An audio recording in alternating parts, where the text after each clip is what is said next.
show prep. So, so he had no idea.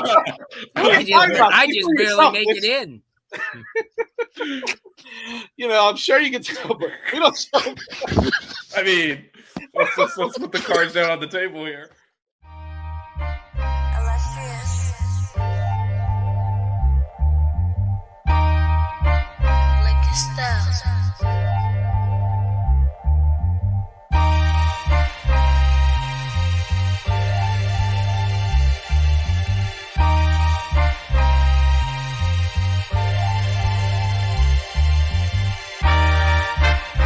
Miami Hurricanes, yeah. You know the name already. It's Mercy. Ha ha. It's a 6-ring Kane show. Can't forget the name though. Got Jazz, Blue, Vision, DJ break the game code. Ain't no changing them, ain't no breaking them. Real Portland live from the Hard Rock Stadium. Ball 14 for the orange and green. We see the 6-ring champs. It's more than a dream. This is life on the field. Beyond 100 yards of hurricane that's never still put a damage to your squad. The 6-ring Kane show. The 6-ring Kane show. The 6 Rings Kane show. You know.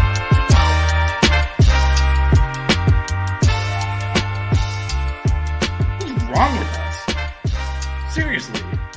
What's wrong with us? We're Miami Hurricanes fans. Welcome to the 6 Rings Kane Show, a show dedicated to Miami Hurricane sports, featuring the legendary Larry Bluestein, Jazz Santana, Vish, and Danny Gillette. Let's go Canes. How's it going, everyone? The legendary Larry Bluestein is not here, but instead we have the legendary hoodie girl, Melissa, as well as, TJ, I feel like you and I always show up. Jazz isn't here, Blue isn't here, but we answer the bell. We do, and it's hard being first string, but somebody's got to do it. Mel will get there too, because she's been showing up as well. We have 3 different shades of green too, for those that are doing the visual instead of the audio that I'll post later. Listen. So. As I told Vish off stream, last night was a horrible night at work, and so this is like my most comfortable hoodie that I own. So I've just been chilling the whole day. I mean, I guess the good news is, you're not at the game where it's like 150 degrees feels like, and people asking you why you're not wearing a hoodie. So at least you can avoid that for a week.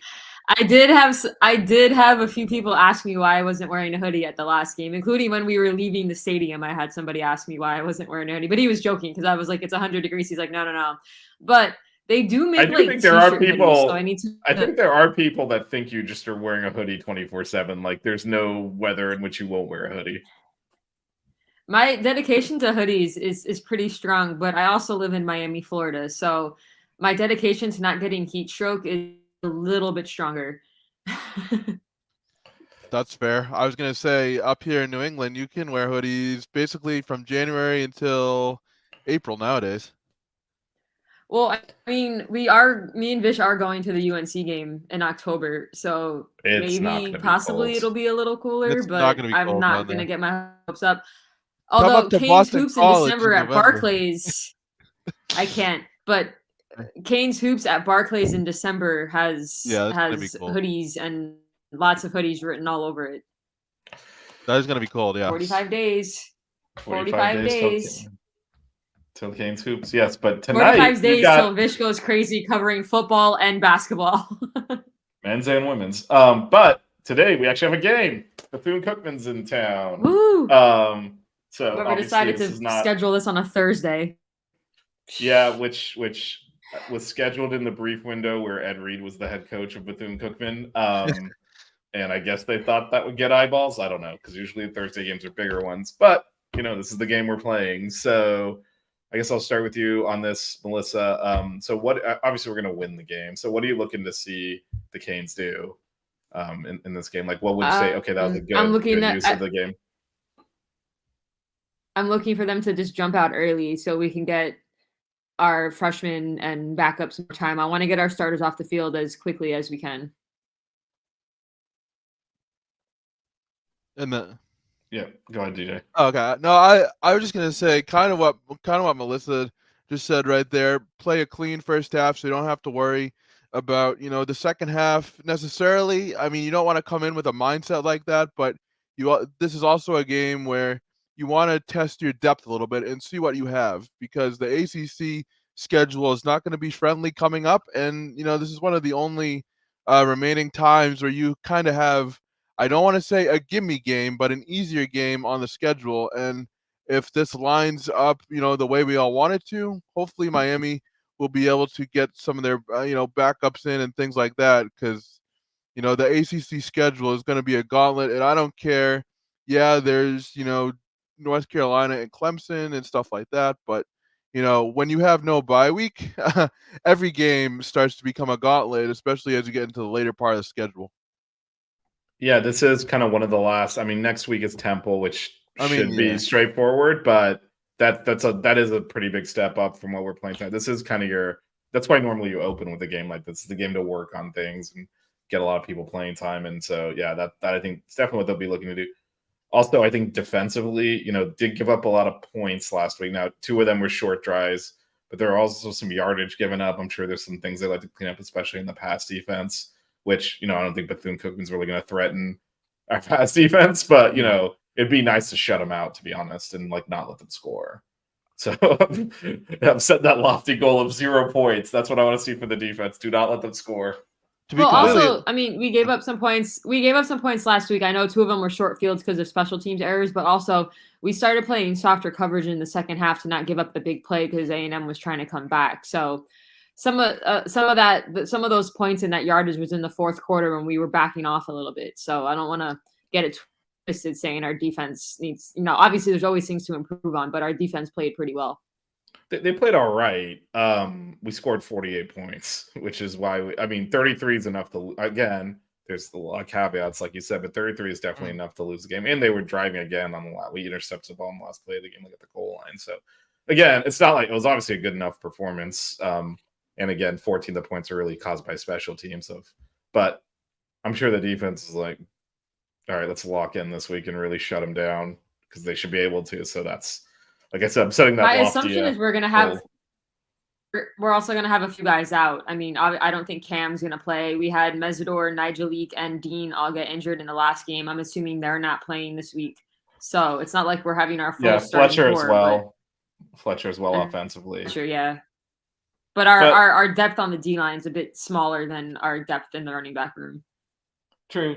But I mean, again, this is Bethune, and again, after this, we do get 9 days off. So if anyone's even borderline, you just give them that extra rest. You're not even going to think about playing them. So I think pretty much. Oh, and what's up to Daniel in the chat?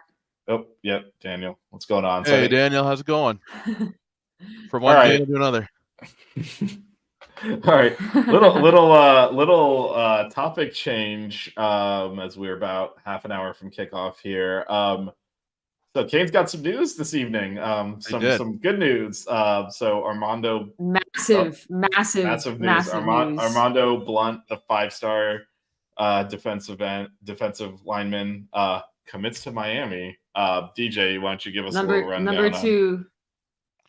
Yeah, no, this is flatly one of the best players in the country. This is a caliber recruit. It's been a while since we've gotten. Yeah. So, this is a huge one. Go for it, DJ. Yeah, top player in the state of Florida for the 25 class, had offers from Alabama, Florida, pretty much everybody. I mean, this is a guy that, has tremendous athleticism. He was a Max Prep sophomore All-America selection. He had 16 sacks in 11 games in 2022. I mean, when you look at some of the defensive line commitments that Miami already has for the 2024 class, whose names I am blanking on right now, but I know that they're good. Miami's really put an emphasis on the defensive line over the past couple classes, and Blount is certainly an impact player and a guy that will make, I'm not going to say will make an impact at Miami, because you never know, but he has all the tools and traits in order to do so. And, again, Miami's made a big emphasis on the defensive line these last couple of recruiting classes. Marquise Lightfoot was the name that I was thinking of, him and a bunch of others. And now we have Armando Blount, and that's just another solid get for a defense that, wants to get after the quarterback, and this is a potential to be a cornerstone commit for the 2025 class early on. Yeah, and before I go to you, let's just a little bit more on kind of where he ranks. So Adam Lichtenstein from the Sun Sentinel pointed this out, but this is the high, if assuming he actually cuts to campus and he stays with his commitment, highest rated commit or recruit we've had since Kyle Wright. That's how long it's been since we've gotten a player of this caliber. That is a yeah. I mean, but look, we're talking about caliber of player, and I feel like with better coaching. That was my time at Miami. He had the tools. It was not developed well. But that's the caliber. It's been 20 years. Because that was 2003 that he committed. Let's not overlook what's happened at Miami since we've won this A&M game last weekend. This is now 2 blue chip recruits that we've recruited from the 25 class, and Waden Charles and now Armando Blunt. And there's rumors that he may reclassify to 24. I don't know if that's going to happen or not, but that would be massive for our D-line class coming in. So. Yeah, I mean, there's really nothing. For when they started putting up the bat signal on Twitter today, I thought it was going to be Tavion Galloway that was recruiting. Well, I messaged the chat. I'm like, I think Tavion Galloway is going to commit, and then all of a sudden I saw the post from Armando saying he's committed to Miami, and I was like, oh crap. I mean, look, he spells his name Armando with an O in the middle. That's a Kane all the way. We're getting back to our roots here. So, you also said something interesting, Vish. You said, assuming he gets to campus, there's never a guarantee in recruiting nowadays. So, I think, recruiting's the wild, wild west, and Miami's done a good job of, getting high caliber players to come to campus. And not only that, but we've talked about, on countless preseason shows before, the wins needed to come. And so far, Miami is, 2-0, and things are trending upwards in the right direction, and I think recruits are seeing that and responding to that. Yeah, and I think if you look at what we talked about, like Mario's a great recruiter, but you need the on-field to back that up. So that's why it's imperative you keep winning games, because as Melissa said, Texas A&M game, win a big game, national television, ranked SEC team, dominate them, all this positive energy in the program. Now recruits like, I want to be a part of that. Now, obviously, we're not going to lose this week, but you go lose to Georgia Tech or blow it or something, and then all of a sudden flips back. Go ahead. Just to follow what I said before, Hakeem Mesidor is in street clothes with a boot on his left foot, and Nigel Kelly is also in street clothes for warm-ups. Yeah, and Branson Dean as well is in shorts, so he is not playing. Yep. Yeah. Yep. So I'm just getting information off Twitter. I mean, I assumed that was what it was going to be because there's no reason to play them. So Hakeem Mesidor, Nigel Kelly, Elijah Roach, Trevante Citizen, Branson Dean are all in street clothes. No sight of Cam Kinchins or Mark Fletcher yet. I'm assuming neither of them are playing either. I saw a tweet earlier that Kinchins was out, and I can't imagine Fletcher's playing. Yeah, no, I don't expect to see him until Georgia Tech. Yeah, I think for it's kind of, I think those are the expected ones. We'll see who else is out. If you're carrying any kind of again, this is not the game to push and possibly worsen an injury. Right. So, exactly. In a situation where you would normally play, this might be one where you're like, not worth it. So there's probably some other players that we're expecting to see that didn't leave the last game that might, played through something there that you might give a rest. Some of those guys I don't expect to see until Georgia Tech. Yeah, save them for the tough ACC stretch. I think if they can play next week, you got to play them. It's a road game. I understand Temple is not a P5 team, and they're not. Yeah, I don't see Cam playing until Georgia Tech. Just saying that. I don't know. Let's see what the medical. I wouldn't mind saving them until ACC play, but I also understand your point, Vish, as well. Well, it's a couple of things. Get the action is one of them. It's also they're not. Look, we should under no circumstances lose to Temple, but that's not Bethune-Cookman. You can literally just you could put Jakari Brown in direct snap to him, have him run up the middle and score 70 points and win this game. That's how.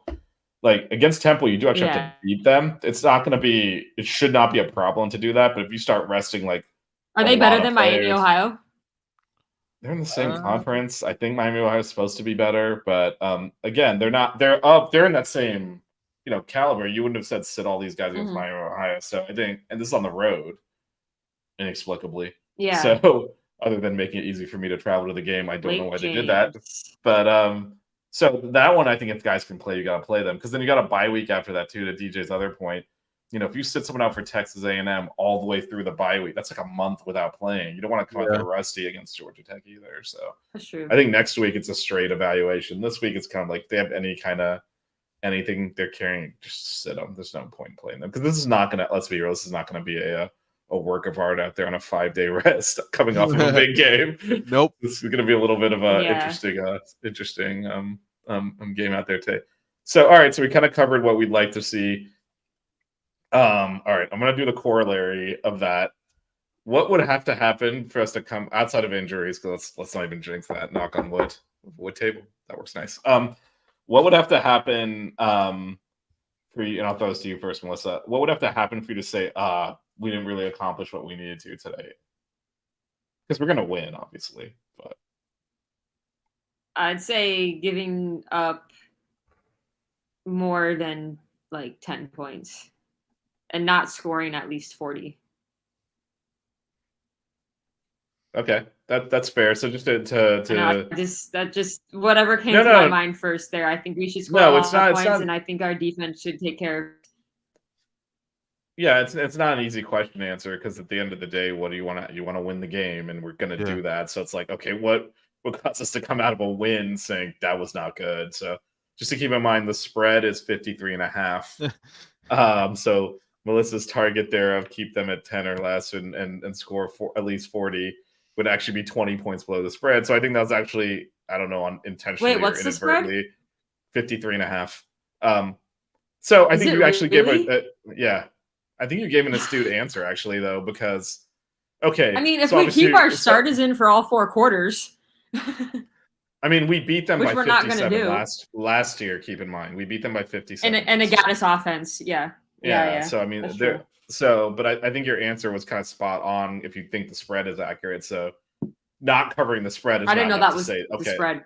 I know. That's why I say you almost inadvertently kind of nailed it, because, okay, if we're, if the spread's 50 and you win by 30, that's probably good enough, whatever. But if you win by 20, 15, then it starts, and that's your 10 and 40 range kind of is 30 points. So I think that probably. Let's just say we only gave up 3 to Miami, Ohio. So. Yep. Yeah, no, I mean, the one thing I could, if you have a bust on a play and someone takes it to the house, it can happen. You could give up 7. But if they're driving the ball, if they're actually getting yardage, that's problematic. What about you, DJ? Well, go ahead, Melissa. Go ahead. No, you go ahead. No, I was just gonna say Bethune actually had the lead on us last year because they came out with the ball first and got a field goal. So at one point last year we were losing to Bethune, because I remember sitting in the stands being like, "Oh, look, we're losing to Bethune."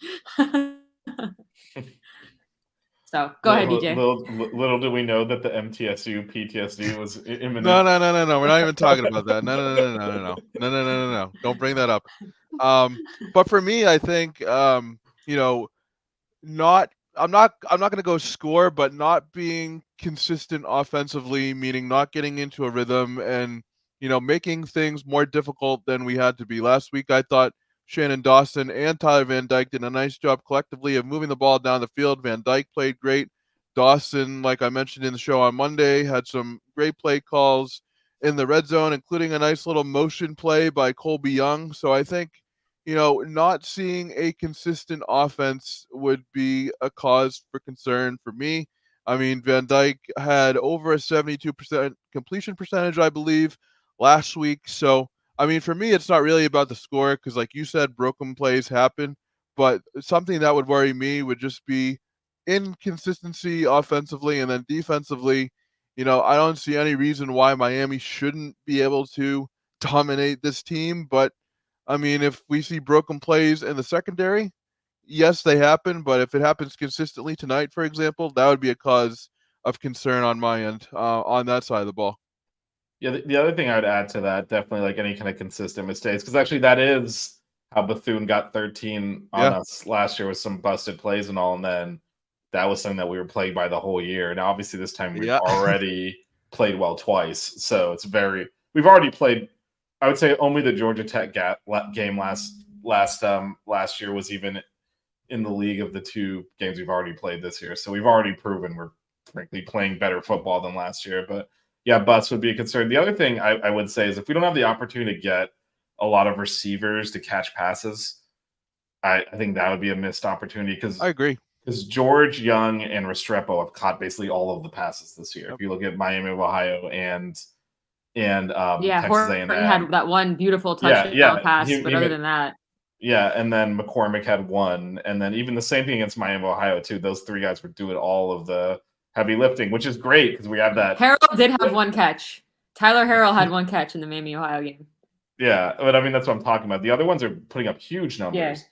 5+ catches for the other 3 in both games is a lot of work being done there. So what I'd like to see is, hopefully we get up big, they can come off the field, and those backups can get a lot of reps and catch a lot of balls. Restrepo has 11 catches, Young has 10 catches, and George also has 11 catches. The next one closest to George is Horton with 2, Yeah, Horton's got 2 is the next. Yeah, Horton's got 2, and then below Horton, they all have 1 reception, and that includes guys like McCormick, Riley Williams, Tyler Harrell. So which in a way is a good thing because we played 2. Look, Miami Ohio, obviously we dominated them as well, and we should, but they're a legitimate opponent, right? They're not a P5 team, but they're a decent team. So you want your top receivers to play and make plays. So this is our first game where we're actually playing someone that's frankly a cupcake. So this is the time to rotate, get some rotation going in case someone goes down with an injury. Someone else has been playing and catching a lot of passes because it's actually, I think it's helping our offense that those 3 guys have kind of taken those jobs. They're out there on pretty much every play. There's consistency, and that's why they're so in sync with TVD as well. Like he's trusting them.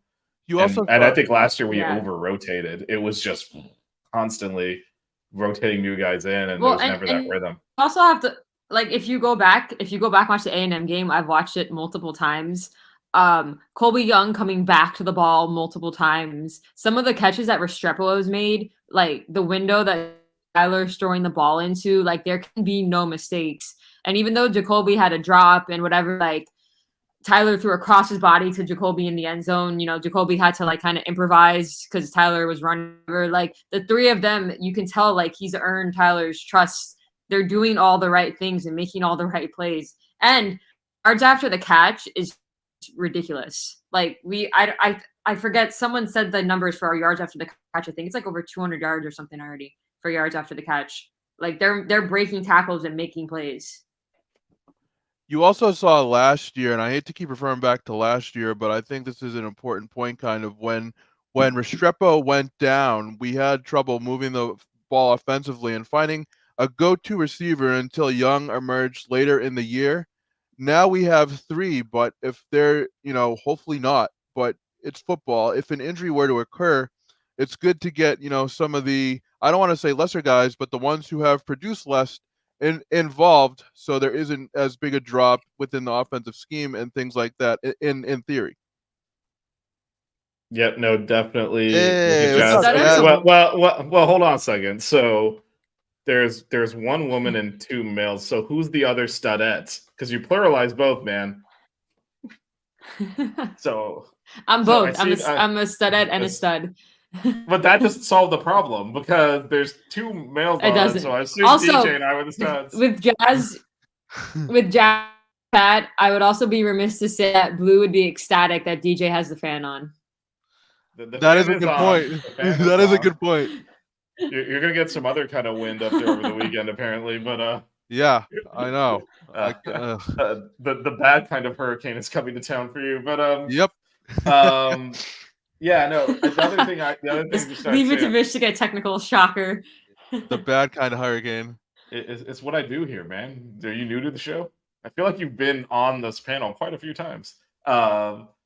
So the other thing I would say is I'd like to see. I'm going to steal DJ's thunder here. I'd like to see the tight ends get more involved in the passing game. We have not really done a lot of that throwing to the tight end this year. McCormick had a big catch. It was big.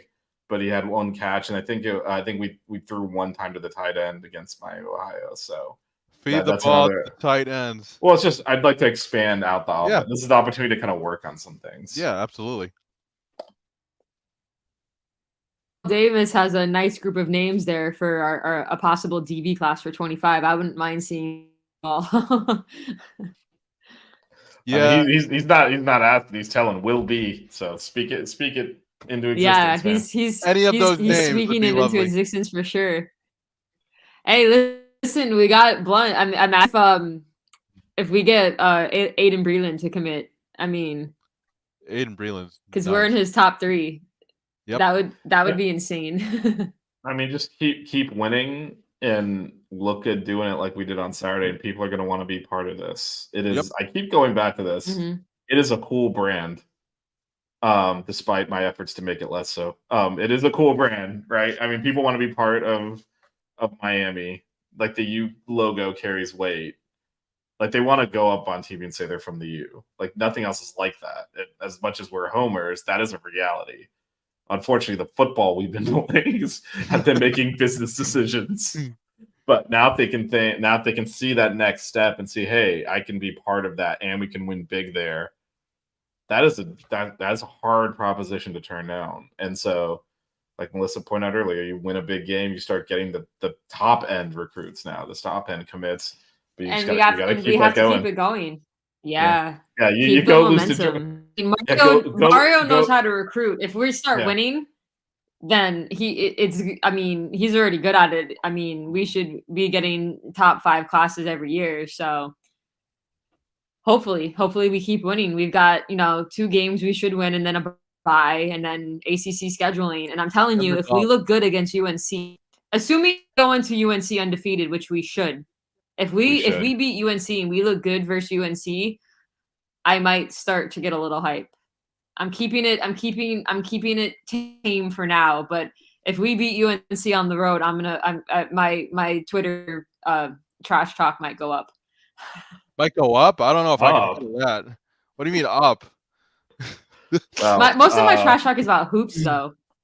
I don't trash talk a lot about football. Yeah, that's fair. I mean, but up kind of scares me. Anyway. Yeah. Up is. There's not a lot of white space up. There's not a lot of white space up. So. So I guess as we kind of near about 13 minutes to kick off, we'll probably wrap here in about 5 to 10 minutes. Is there something else today's game you're looking to see that we might not have talked about? We kind of covered offense and defense, and so we kind of hit a lot of it. What about?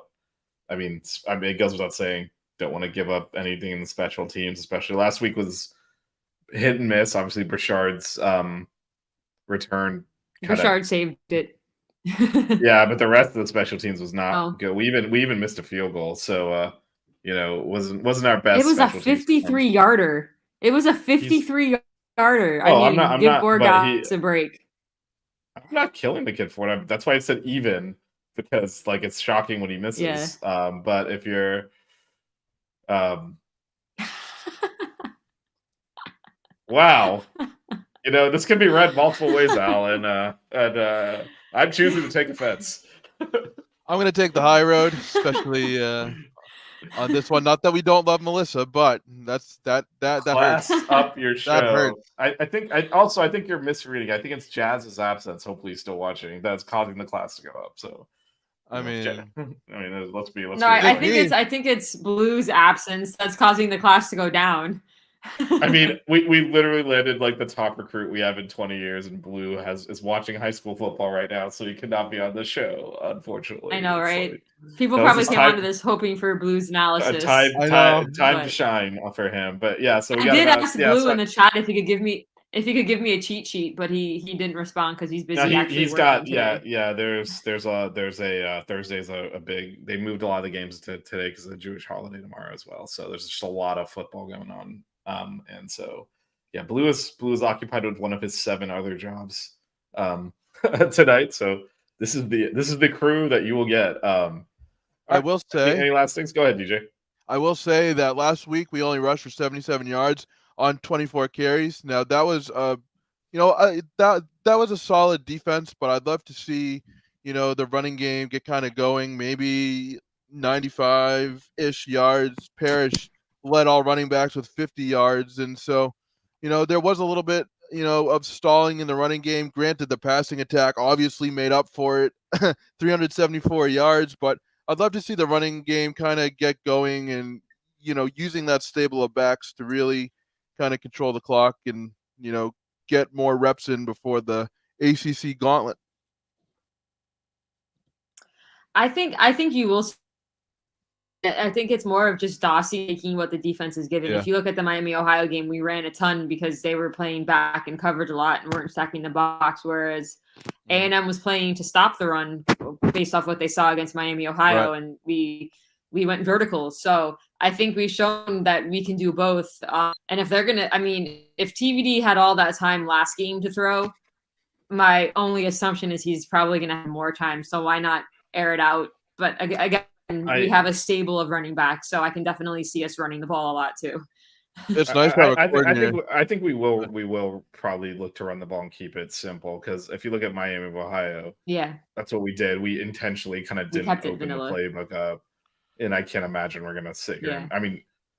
I'm pretty sure we could throw a touchdown every play, regardless of what the coverage is, by just sending one of our faster players running deep and run past them. I don't know if that's doing anyone any good. I would love to see a speed package where you just throw like Chris Johnson, Tyler Harrell, Ray Joseph, Brashard Smith, just throw them all on the field and just run all go routes and see what happens.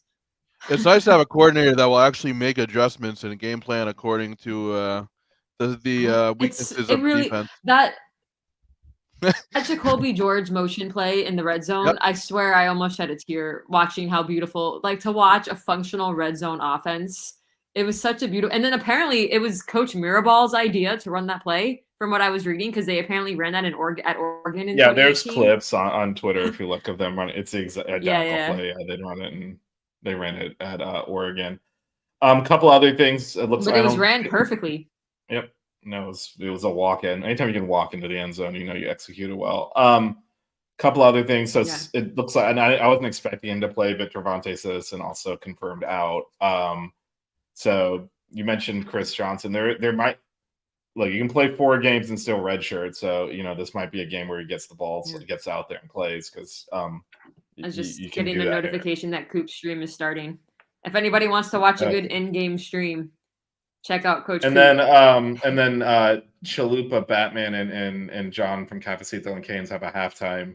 And Canes is doing a halftime. And then we'll be back for post. Well, me and Vish will. DJ, are you? I don't know if I'm going to be able to make it post game, but potentially DJ. I'll be back on Monday for sure. Yeah, I don't know about post game. Yeah, potentially DJ post game. Definitely. I will not be back on Monday. I will be at work on Monday, but again, having 5 people all in the stream at once is a lot of people, so I pick my spots wisely when I come on. It is a lot of people. You don't realize it until. But next week, as we kind of wrap up, I wanted to come on because we won, and I was super hyped. But I generally only come on when the guys are missing people, because it's too many. No, it's great to have you on. It's just like you're like, wow, now there's 5 people in here. There's a lot of voices in here. Like, you don't realize it. It's a lot. And honestly, everybody wants to listen to Blue anyway, so. I talk over everyone and don't give a crap, so that's my move. So there can be 20 people on the stream. I'm getting in there. Anyway, as we kind of go to wrap up, so check it. We'll be back post game. I'll post the link. It's already posted on Twitter several times, but it's set for 10:30, assuming the game takes about 3 hours. But we'll go up kind of right after the game ends, whenever that is. And then next week, Buckets is coming back. We finally have a midweek clear, so stay tuned for that. Matt, listen, I'll be on Buckets. Lots to talk about with. Yeah, talk about killing it in recruiting. Talk about killing it in recruiting. Coach L is doing stuff there. Let's go. And so all right, so I'm gonna go hit up Coach Coop's stream and watch the game. Yeah, what about score predictions? Peace out, y'all. Do you do that or no? Go Canes. What's up? Sorry. Score predictions? A lot to a little. Okay. Yeah. All right. We'll go with that. A lot to a little. All right. So everyone stay tuned. A lot to a little. Yeah, we got that. All right. Stay tuned for post game after the game, and then go Canes. Go Canes. The 6 Rig Kane Show. Yeah. The 6 Rig Kane Show. Yeah. The 6 Rings Kane Show. You know.